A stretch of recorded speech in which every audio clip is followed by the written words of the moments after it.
Okay, mga kaplantita, good morning po. It's Sunday morning. Blessed Sunday to everyone. So, ito po, kahit Sunday, syempre as a guard, may duty po tayo. So, ito lang naman ay papakita ko sa inyo.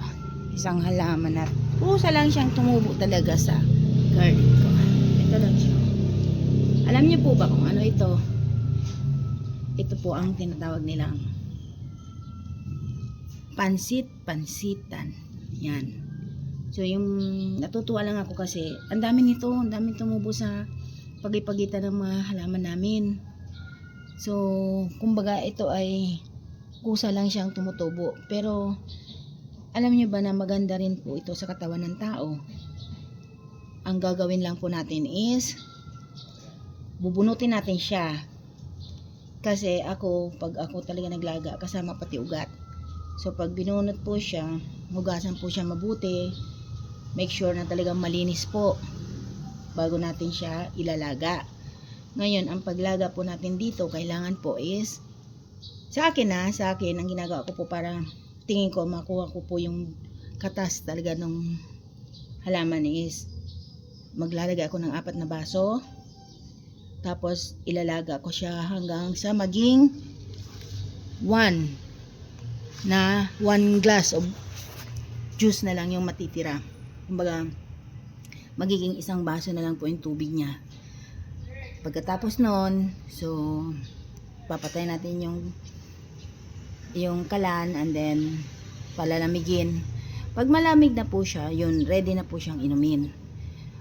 Hindi po siya mapait, hindi po siya, may konting amoy lang, pero, tolerable naman po yung amoy. It means, maayos naman po yung amoy, hindi siya masangsang, hindi mabaho, hindi mapakla, parang ganon. So, ito po ay maganda para sa pagbaba ng uric acid.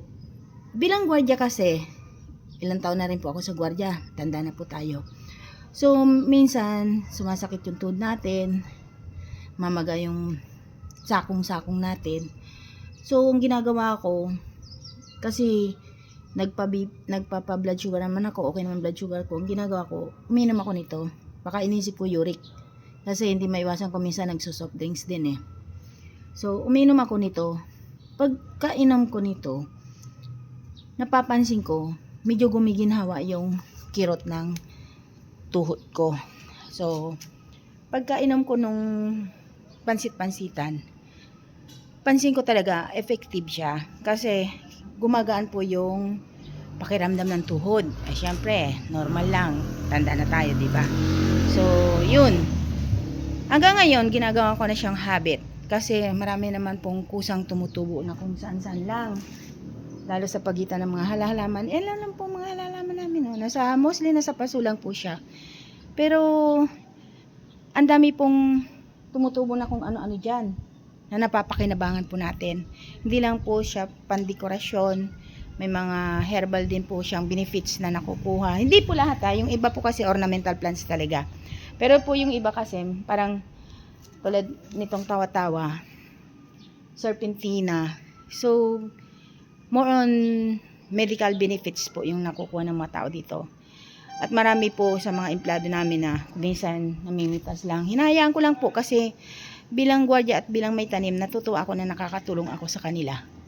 Na naibsan po yung kung ano man yung nararamdaman nila. So, yun lang po. So, paki-subscribe naman po ng channel natin. Baguhan lang po tayo. Pero sana po ay masuportahan niyo po ang munting channel ko. Salamat po!